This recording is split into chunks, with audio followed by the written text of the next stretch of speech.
नमस्कार दोस्तों, कैसे हैं आप सभी। स्वागत है आपका हमारे YouTube channel programming with R K. Jha में। आज डेटा स्ट्रक्चर के अंदर हम लोग डायनामिक मेमोरी मैनेजमेंट टॉपिक के बारे में बात करेंगे। डायनामिक मेमोरी मैनेजमेंट कैसे हैंडल किया जाएगा डेटा स्ट्रक्चर में, उन चीज़ों को समझने का आज हम लोग कोशिश करेंगे। बहुत ही इंपॉर्टेंट टॉपिक है दोस्तों, बने रहें हमारे वीडियो के साथ, अंत तक जरूर देखें ताकि सारा कॉन्सेप्ट क्लियर समझ में आए।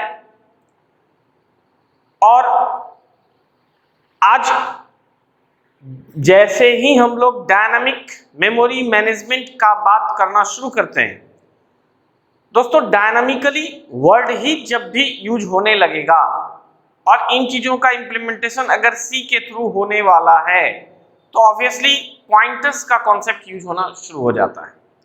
चलिए हम लोग शुरू से बात करते हैं। आज हमारा टॉपिक डिस्कस होगा डायनामिक मेमोरी मैनेजमेंट। तो इस टॉपिक को हम ये कह सकते हैं कि रन टाइम में मेमोरी को मैनेज करने का जो प्रोसेस हम लोग यूज करते हैं उसे डायनामिक मेमोरी मैनेजमेंट कहेंगे। यानी प्रोग्राम के रनिंग के दौरान ही अगर हम मेमोरी का इंक्रीमेंट और डिक्रीमेंट कर पाए तो ये डायनामिक मेमोरी मैनेजमेंट सिस्टम के अंदर आता है। और इसी कॉन्सेप्ट को हम लोग डायनामिक एरे भी कहते हैं। हम ऐसा कह सकते हैं कि हम लोग डेटा स्ट्रक्चर में आज डायनामिक एरे का मैनेजमेंट समझने जा रहे हैं। ऑब्वियसली पिछले वीडियो में मैंने डायनामिक एरे, स्टैटिक एरे के ऊपर में एक वीडियो बनाया है, आप उसे वॉच करें। तो डायनामिक एरे को जब हम लोग प्रोग्राम के थ्रू मैनेज करना चाहते हैं, रनिंग टाइम में ही मेमोरी को इंक्रीज और डिक्रीज करना चाहते हैं, तो हमें इस टॉपिक को समझना जरूरी हो जाता है। तो डायनामिक मेमोरी मैनेजमेंट के लिए क्या जरूरत है, अगर स्टैटिक से इनका कंपैरिजन किया जाए तो हमें इसका कंपैरिजन करने पर यह पता चलता है कि dynamic memory management is more useful than static memory management. How, कैसे? तो आप एक एग्जांपल समझें कि अगर स्टैटिकली आप एक एरे बनाते हैं int x5, इस तरह अगर स्टैटिक साइज दे दिया जाता है तो ये 5 ब्लॉक कंपाइलर निश्चित रूप में क्रिएट करेगा रन टाइम में, 1 2 3 4। सपोज आपने इनपुट 3 ही ब्लॉक के लिए किया, 2 ब्लॉक तो आपका वेस्टेज हो गया, ये वेस्टेज सिचुएशन हो गया मेमोरी का। या अगर हमने 5 ब्लॉक बनाया है और हमें ऐसा जरूरत हो गया कि हम 10 नंबर इनपुट करें, तो यहां भी हम लोग नहीं कर सकते। यानी 5 का मतलब 5 डेटा ही इनपुट होगा। कम करते हैं तो मेमोरी वेस्टेज होता है, ज्यादा करेंगे डेटा एक्सेप्ट नहीं होगा। और रन टाइम में हम ऐसा डिसाइड कर भी नहीं सकते कि x का साइज 5 से बढ़कर के 10 हो जाए, ये स्टैटिक का लिमिटेशन है। इन्हीं प्रॉब्लम्स को सॉल्व करने के लिए हमें डायनामिक मेमोरी मैनेजमेंट में जाना होता है। हम लोग जब डायनामिकली मैनेज करेंगे, डेटा स्ट्रक्चर में डायनामिक एरे का बात करेंगे, तो मैंने पहले ही बोला था कि डेटा स्ट्रक्चर के प्रोग्राम का कॉन्सेप्ट का इंप्लीमेंटेशन हम लोग थ्रू सी लैंग्वेज करने जा रहे हैं। तो हम लोग सी के थ्रू जब मेमोरी मैनेजमेंट करेंगे तो 4 लाइब्रेरी फंक्शंस का चर्चा हम लोगों को करना होता है। पिछले वीडियोज में मैंने इस 4 लाइब्रेरी फंक्शंस का नाम बताया था। उसमें एक नाम मैलॉक फंक्शन, दूसरा कैलॉक फंक्शन, तीसरा फ्री फंक्शन और चौथा रीएलॉक फंक्शन। ये 4 लाइब्रेरी फंक्शंस हैं जो सी हमें सपोर्ट करते हैं, जिसके through dynamic memory management control होता है। रन टाइम में मेमोरी का एलोकेशन एंड डी एलोकेशन दोनों काम हम लोग इस 4 लाइब्रेरी फंक्शंस के थ्रू करा सकते हैं। और ये 4 फंक्शंस जब भी यूज किए जाएंगे प्रोग्राम के अंदर, तो या alloc.h या आप stdlib.h दोनों में से कोई भी हेडर फाइल ऐड करके हम इस 4 फंक्शन का यूज कर सकते हैं। तो आइए हम लोग समझने का कोशिश करते हैं ये 4 फंक्शंस के फंक्शनैलिटीज को, कैसे ये फंक्शन काम करते हैं।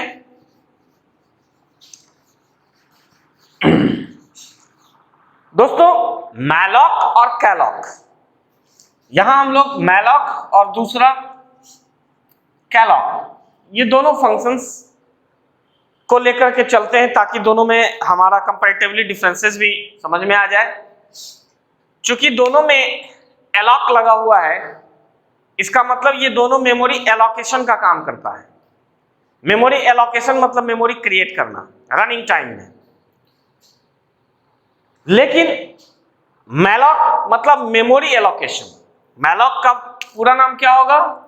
Memory allocation. और कैलॉक का नाम होगा कंटिन्यूअस एलोकेशन। ओके, दोनों फंक्शन मेमोरी क्रिएशन के लिए ही यूज होगा। रनिंग टाइम में नंबर ऑफ मेमोरी ब्लॉक्स को क्रिएट करना हो तो हम मैलॉक या कैलॉक का यूज करेंगे। दोनों का सिंटैक्टिकल यूज अगर हम देखें तो पीटीआर, या इसको आप और क्लियर रूप में कह सकते हैं pointer, equal to data type star malloc v into size of data type. ये हमारा मैलॉक का सिंटेक्स होता है। और कैलॉक का सिंटेक्स जब हम लोग देखते हैं तो pointer, data type star calloc v comma size of data type. तो मैलॉक और कैलॉक के बीच में अगर हम लोग डिफरेंसेस को समझें तो दो डिफरेंस आता है।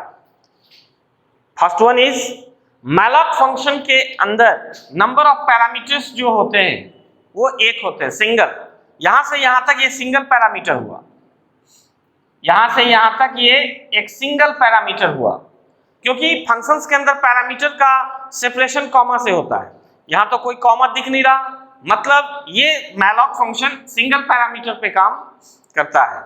लेकिन कैलॉक फंक्शन में हमेशा दो पैरामीटर देने ही होते हैं, फर्स्ट ये, सेकंड ये, यानी इसके अंदर नंबर ऑफ पैरामीटर्स का डिफरेंसेस होता है। मैलॉक में सिंगल पैरामीटर, कैलॉक में ऑलवेज टू पैरामीटर्स पास करने होते हैं। सेकंड इज कि मैलॉक के थ्रू जब मेमोरी एलोकेशन होगा, वो मेमोरी बाय डिफॉल्ट कोई डेटा इनिशियलाइज नहीं होता। यानी मैलॉक के थ्रू जब स्पेस एलोकेशन होता है तो वो space by default garbage values hold करते हैं, यानी उसके अंदर कोई वैल्यूज पहले से सेट नहीं रहता। तो अगर हम बिना डेटा का एंट्री लिए हुए मैलॉक के थ्रू जो नंबर ऑफ ब्लॉक्स क्रिएट होते हैं उसमें डेटा इनपुट किए बगैर अगर आप डायरेक्ट उसको यूज करते हैं तो आपका कैलकुलेशन रॉन्ग होगा, आपको गार्बेज वैल्यूज मिलेगा। ये मैलॉक फंक्शन का कॉन्सेप्ट है। जबकि कैलॉक क्या करता है कि कैलॉक के थ्रू जो भी नंबर ऑफ ब्लॉक्स क्रिएटेड होंगे वो मेमोरी बाय डिफॉल्ट क्रिएट होते ही बाय डिफॉल्ट जीरो से इनिशियलाइज हो जाता है। ओके, तो जीरो से इनिशियलाइज होने का मतलब कि उसमें गार्बेज वैल्यूज नहीं होता। अगर हम उसको बिना डेटा इनपुट किए हुए भी डायरेक्ट कैलकुलेशन में यूज करें तो भी मेरे डेटा पर, मेरे आउटपुट पे कोई गलत इफेक्ट नहीं पड़ेगा, मतलब वो हमारा गार्बेज वैल्यू प्रोड्यूस नहीं करेगा। ओके दोस्तों, तो मैलॉक और कैलॉक में यही दो बेसिक डिफरेंस है। First is malloc always hold single parameter, calloc always holds two parameters.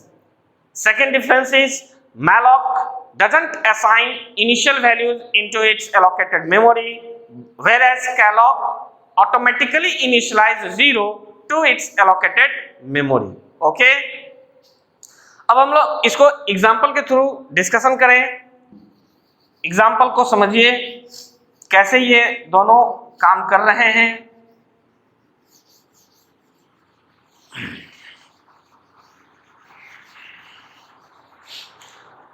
जब हमें सपोज हमने लिया इंट n इक्वल टू 5 और स्टार p, हमने इंटीजर टाइप का एक नॉर्मल वेरिएबल n रखा है जिसमें 5 वैल्यूज दिखाया और स्टार p एक पॉइंटर वेरिएबल लिया। हमने लिखा p equal to int star malloc n into size of int. जिस डेटा टाइप के लिए मेमोरी हमें बनाना है उस डेटा टाइप को यहां मेंशन करते हैं और जो डेटा टाइप यहां देते हैं वही डेटा टाइप यहां देते हैं। दूसरी बात कि पॉइंटर भी उसी डेटा टाइप का यहां होना चाहिए।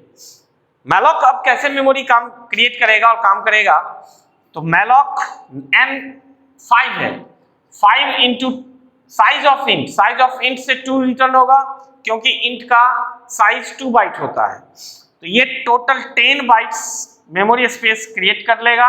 1 2 3 4, यहां से यहां तक का मेमोरी कैपेसिटी 10 बाइट्स हुआ और इस 10 बाइट्स में 5 इंटीजर डेटा इनपुट करने के लिए कैपेसिटी क्रिएट हो जाएगा। यानी ये n बता रहा है कि कितने नंबर्स के लिए हमें ब्लॉक्स बनाने हैं, कितने नंबर्स के लिए हमें स्पेस बनाने हैं। तो इस 10 बाइट्स में से 5 ब्लॉक्स क्रिएट हो जाएगा क्योंकि 5 डेटा इनपुट करना है। तो आप देख रहे हैं कि ये एरे की तरह ही मेमोरी ले रहा है, यानी यही क्योंकि ये रन टाइम में एक्टिविटी हो रहा है इसीलिए इसे हम लोग डायनामिक एरे कहते हैं। तो इसके अंदर हम लोग 5 ब्लॉक एंट्री कर लिए, क्रिएट कर लिए, लेकिन मैलॉक इसके अंदर कोई वैल्यूज इनिशियली असाइन अपने आप नहीं करता। हम जब डेटा इसके अंदर इनपुट लेंगे तो इसमें डेटा इनपुट होगा और तब फर्दर इसका हम लोग कैलकुलेशन कर सकते हैं। साथ ही साथ मैलॉक क्या करता है कि जो यहाँ पॉइंटर है, चूंकि यहाँ पॉइंटर पर काम हो रहा है, एड्रेस पर काम हो रहा है, हर ब्लॉक का इनिशियल अपना एक एड्रेस होगा। सपोज ये 201 है तो ये 20 इसे हम लोग 20 202 204 206 208, यहाँ हम लोग एड्रेस का जो डिफरेंसेस है दोस्तों वो स्केल फैक्टर, डेटा टाइप के स्केल फैक्टर के रिस्पेक्ट में दिखाया जाता है ऑन पेपर।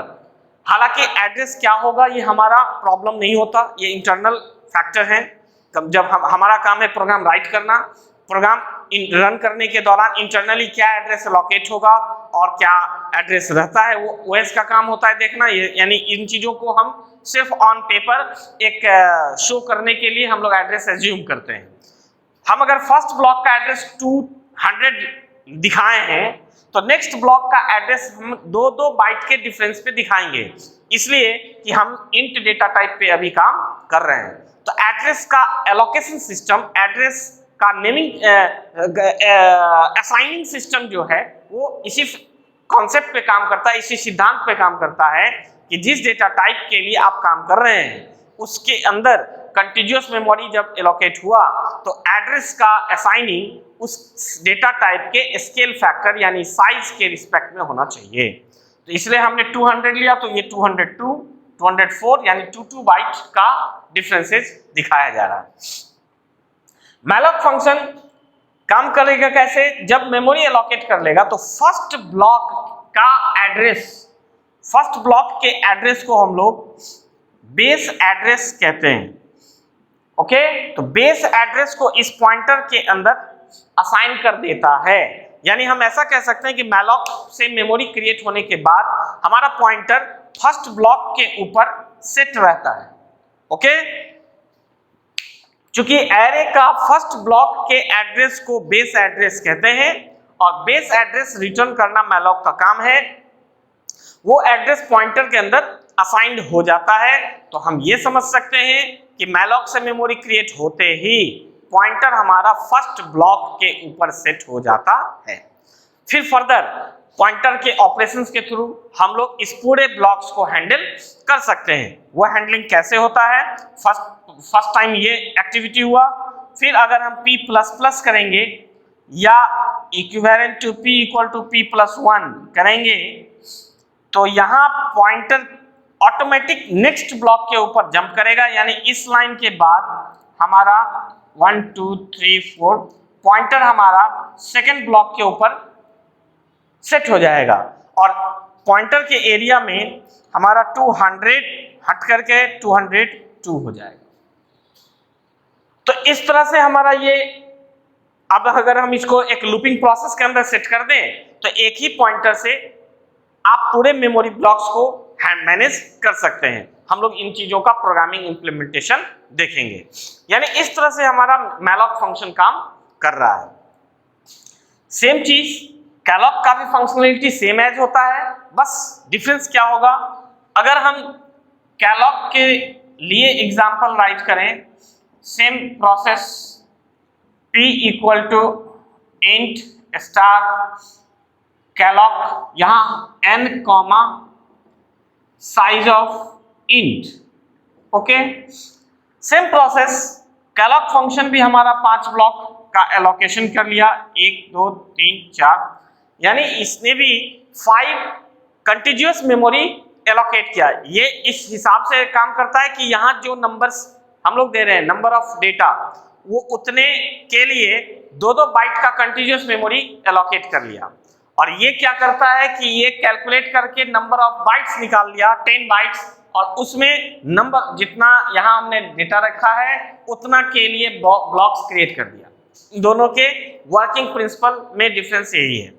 और दूसरा डिफरेंस काम हुआ कि इसके अंदर by default 0 as a value assigned रहता है, जबकि यहाँ पर कोई वैल्यू इनिशियली असाइन नहीं है। अगर हम बिना डेटा इनपुट किए हुए इसको कैलकुलेशन में ले जाएं तो ऑब्वियस सी बात है गार्बेज कैलकुलेशन होगा और आउटपुट गलत हो जाएगा। जबकि इसमें चूंकि 0 एज अ वैल्यू है तो इसका हम कैलकुलेशन में यूज अगर कर लें तो हमारे आउटपुट्स में गार्बेज का कॉन्सेप्ट नहीं रहेगा, ओके। बाकी का कॉन्सेप्ट जितना है वो पॉइंटर से मैनेजमेंट का जो मैलॉक फॉलो करता है सेम एज कैलॉक फॉलो करेगा। तो यहाँ भी एड्रेस एलोकेशन आपका इस तरीके से हुआ, पॉइंटर में बेस एड्रेस असाइन हो गया, यानी पॉइंटर फर्स्ट ब्लॉक के ऊपर सेट हो गया। तो बाकी फंक्शनलिटी सब कुछ यही होता है। तो अब आप मेमोरी एलोकेशन के लिए आप या तो मैलॉक यूज कीजिए या कैलॉक यूज कीजिए, दोनों में हमने क्या डिफरेंस, बेसिक डिफरेंस होता है, हमने उस बातों को आपके साथ डिस्कशन कर लिया, ओके। ये मैलॉक एंड कैलॉक का कॉन्सेप्ट होता है। अब दो फंक्शन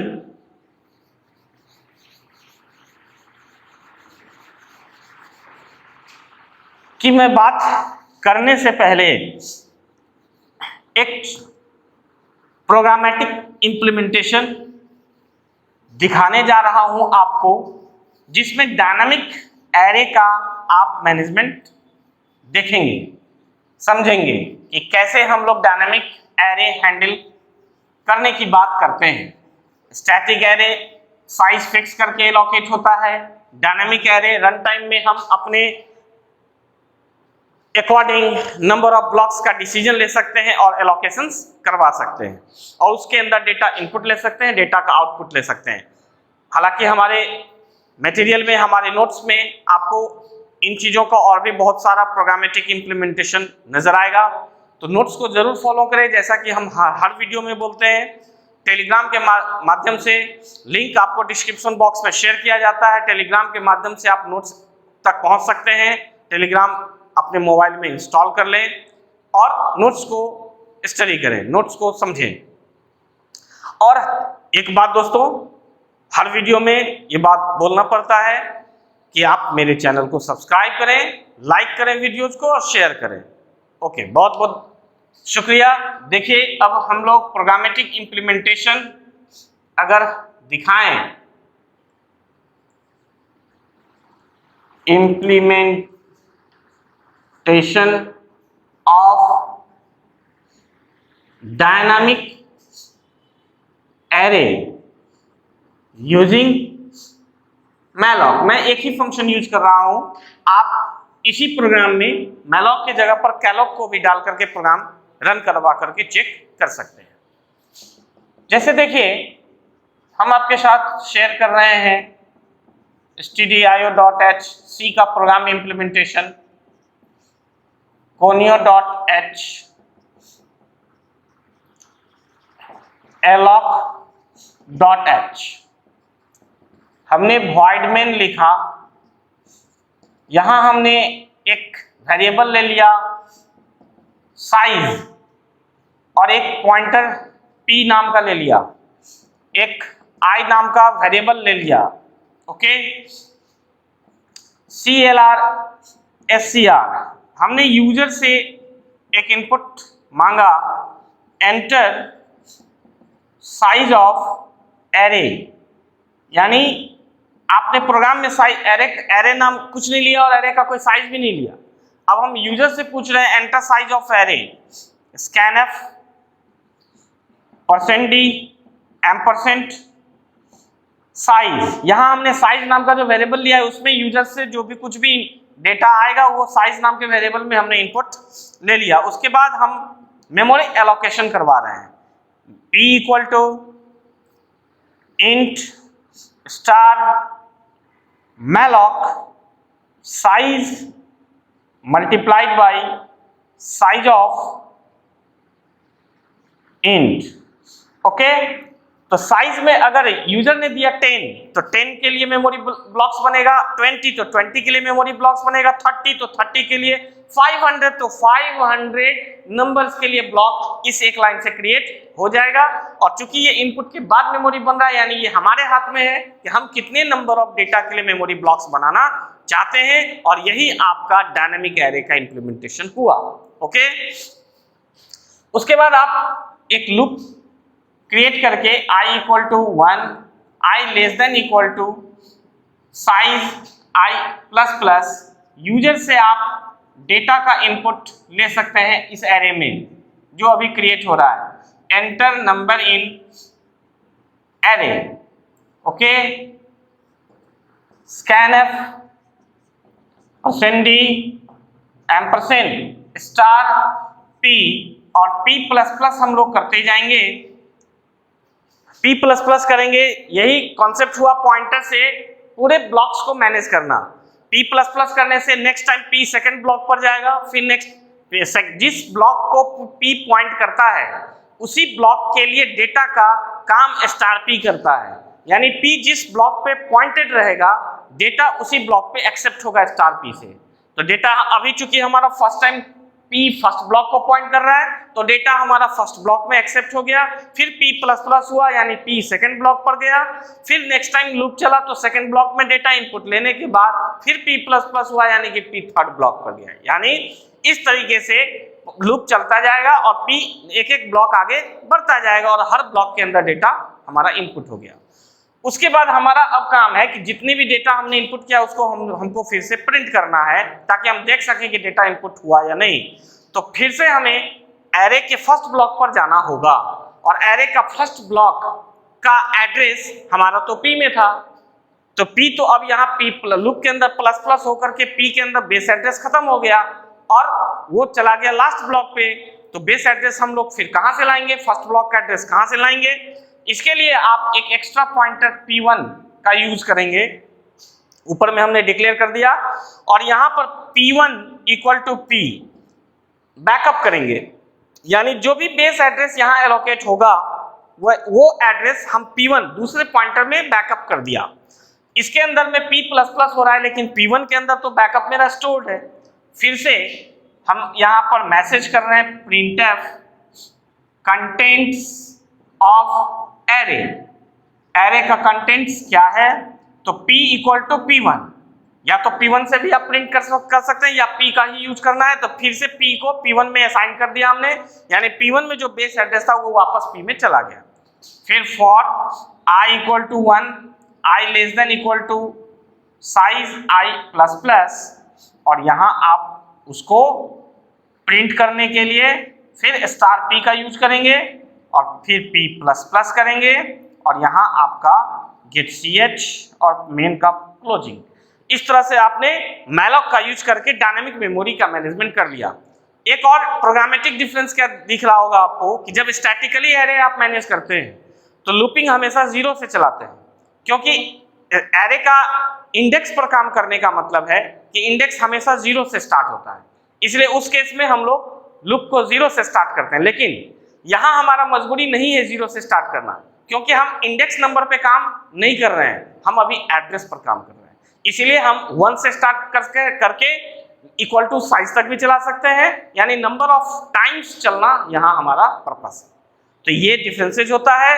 और मैलॉक का इम्प्लीमेंटेशन हमने किया, आप कैलॉग का भी इम्प्लीमेंटेशन यहाँ कैलॉग करके आप प्रोग्राम को चेक कर सकते हैं। इस तरह से डायनामिक एरे का क्रिएशंस करने का कॉन्सेप्ट हमने आपको आज के वीडियो में बताया है, और आप इस प्रोग्राम को एंजॉय करें, मैलॉक और कैलॉग के ऊपर में प्रैक्टिस करें।